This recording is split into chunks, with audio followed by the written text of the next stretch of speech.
Guntur municipal corporation commissioner Mayur Ashok పై TNSF నేత contractor Rayapati Achyutarao తీవ్ర ఆరోపణలు చేశారు. కమిషనర్ వైసీపీకి అనుకూలంగా వ్యవహరిస్తున్నారని ఆయన విమర్శించారు. ఇటీవల కార్పొరేషన్ కమిషనర్ ఛాంబర్లో చోటు చేసుకున్న వివాదంలో తాను ఎలాంటి దాడికి పాల్పడలేదని స్పష్టం చేశారు.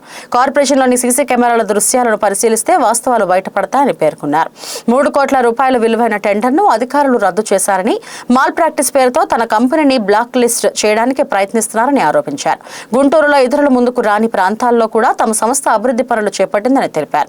తాను టీడీపీ నాయకుడిని కావడంతో కమిషనర్ అపాయింట్మెంట్ నిరాకరించారని, అయితే వైసీపీ నాయకులకు వెంటనే అవకాశం కల్పిస్తున్నారని విమర్శించారు. తనపై అక్రమంగా కేసు నమోదు చేశారని పేర్కొన్న అమృతరావు, కమిషనర్ మయూర్ అశోక్ బాధ్యతలు చేపట్టిన తర్వాత నగర అభివృద్ధి పనులు వేగం తగ్గిందని ఆరోపించారు.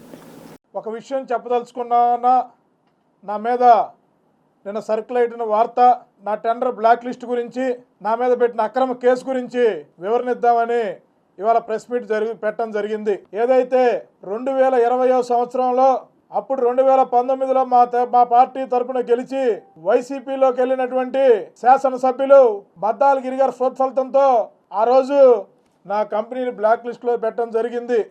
ఎందుకు ఏ కారణంతో ఏం పెట్టారంటే, ఇదిగో చూడండి, ఏదైతే ఇవాళ చూపిస్తున్న బ్లీచింగ్ పౌడర్ టెండర్ ఉందో, supply and delivery of bleaching powder to west constituency sanitation అని చెప్పే టెండరు ఆ రోజు 2020లో ఒక అతను నా పేరు మీద వేసుకున్నాడు.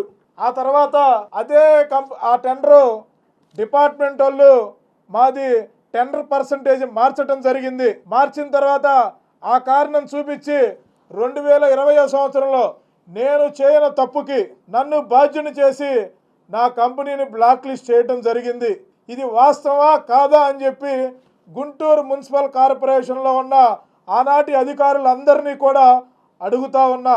ఎటువంటి టెండర్లో పాల్గొనవద్దని ఆ రోజు నాకు నోటీస్ ఇచ్చి నన్ను బ్లాక్ చేయడం జరిగింది.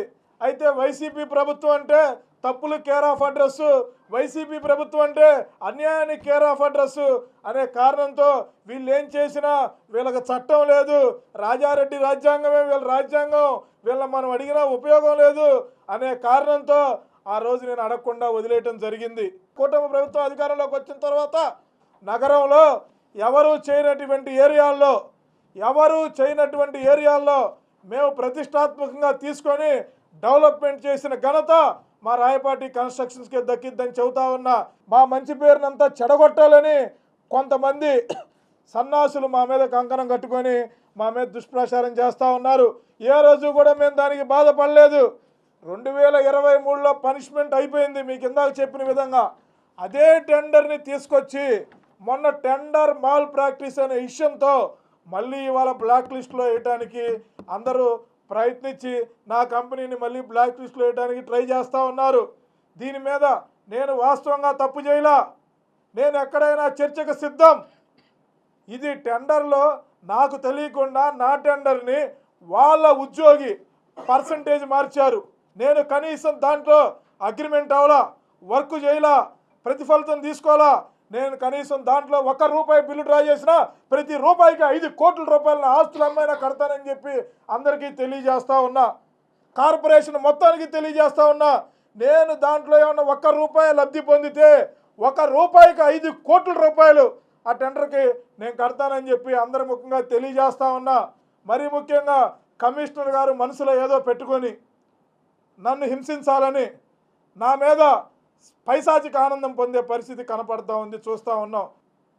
మీరు వచ్చాక గతంలో జరిగిన దాంట్లో 3%, 4%, 5% కూడా జరగట్లేదు. అది మిమ్మల్ని చూసి కాదు, గౌరవ కేంద్ర మంత్రివర్యులు పెమ్మసాని చంద్రశేఖర్ గారు ఉన్నారనే ధైర్యంతోనే పెమ్మసాని చంద్రశేఖర్ గారు ఏదో రకంగా కాపాడతారు, సారీ నగరాన్ని అభివృద్ధి చేస్తారు కంకణం కట్టుకున్నారు. అతని స్ఫూర్తితోనే కొంతమంది ఏదో 2-3 కాంట్రాక్టర్లు పనిచేస్తూ ఉన్నారు. కానీ మీరు వచ్చాక ఏ కాంట్రాక్టర్ అయినా నగరంలో పనిచేస్తూ ఉన్నారా అని చెప్పి సూటిగా కమిషనర్ గారిని అడుగుతా ఉన్నా.